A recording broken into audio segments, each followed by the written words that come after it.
Hi guys, welcome back to my channel Mystic Holistic. I'm your host Dr. Vibha Pawar, and in today's session we're going to talk about 5 different levels of leadership. Some say that leadership is an inborn skill.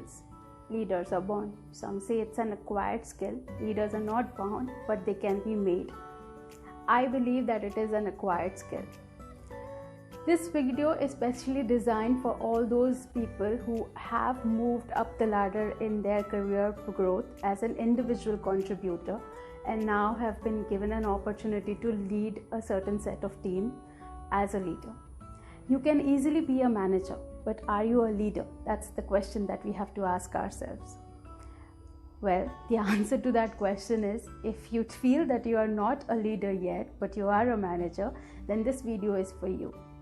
Unlike anybody else, I had to learn these skills the hard way. So I just thought I'll share these experiences with you so that it becomes easier for you to adapt for your transition from a manager to a leader.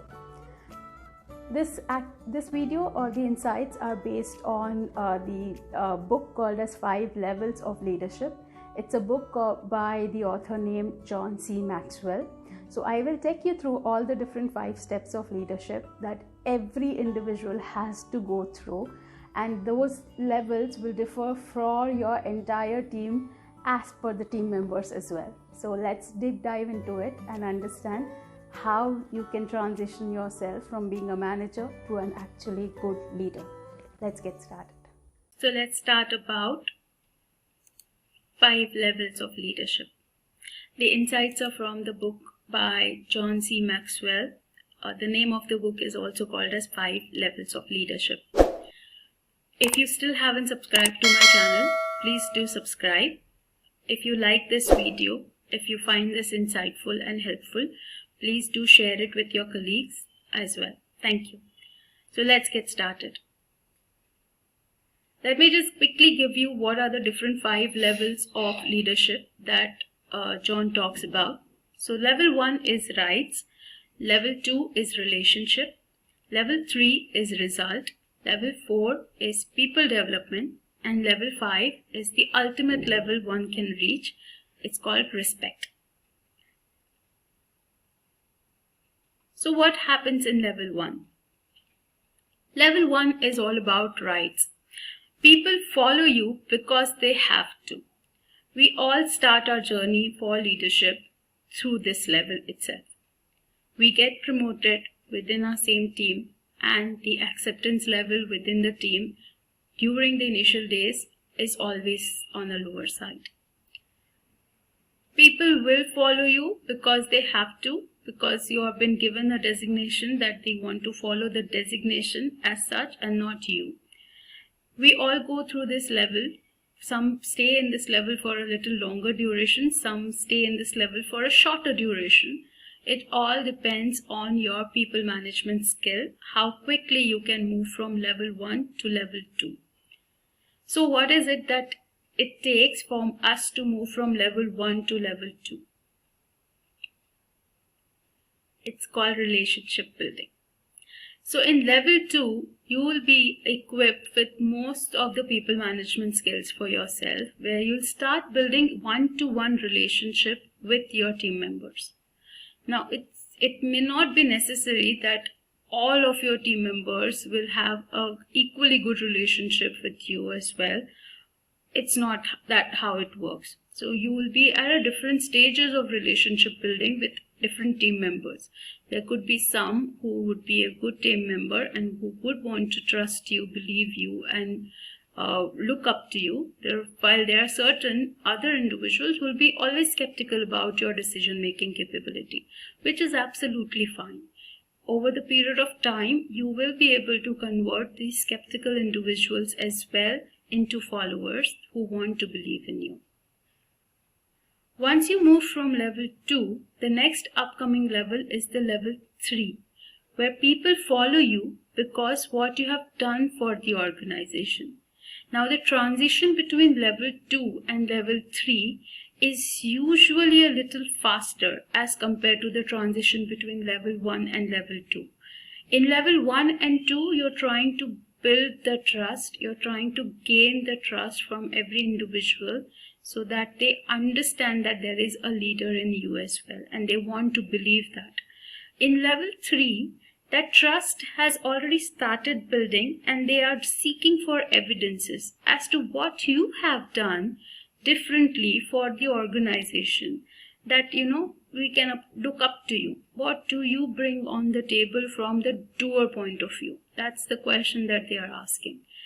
And trust me, if you are a good performer and you have been a good doer in your individual contribution role as well, then level 3 is actually an easy peasy game for you, because you already have ample enough examples to share with your team members so that their thought process gets triggered. The brain starts generating few more ideas, and they start seeing themselves transitioning into a better doer, a better compatible team in itself. So level 3 is people want to follow you because you have done something for the organization. Now what happens between level 3 and level 4 is, once you've shown people that you have done ample enough for the organization, and how you have done is, people want to learn how they can do the same thing for the organization.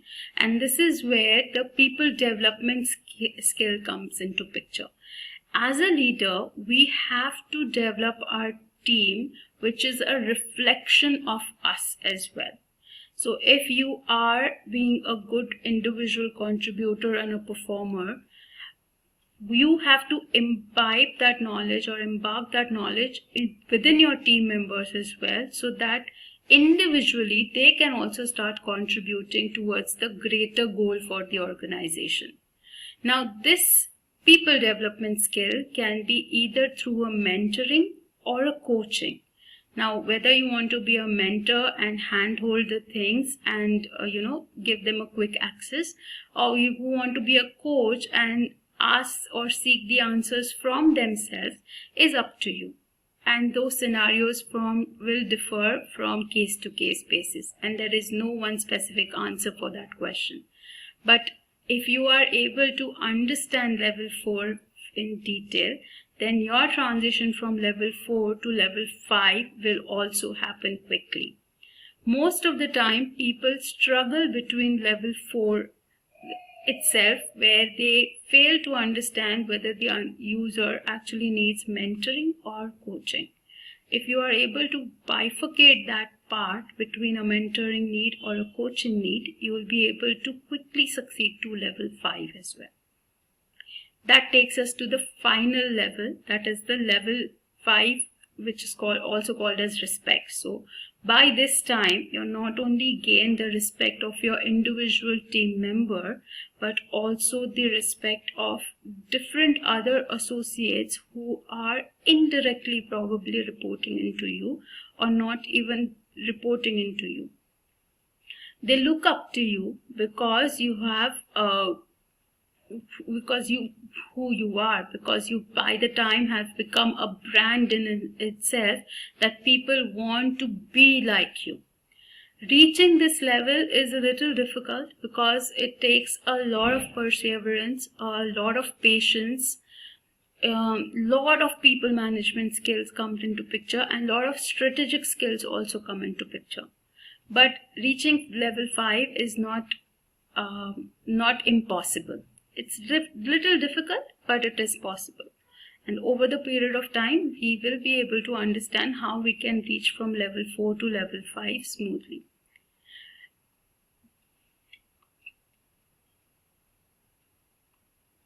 So that actually takes us to all the 5 different levels of leadership. Thank you so much for watching, guys. If you have really found this video to be interesting, please do like, share and subscribe to my channel, Mystic Holistic. See you in the next video. Thank you.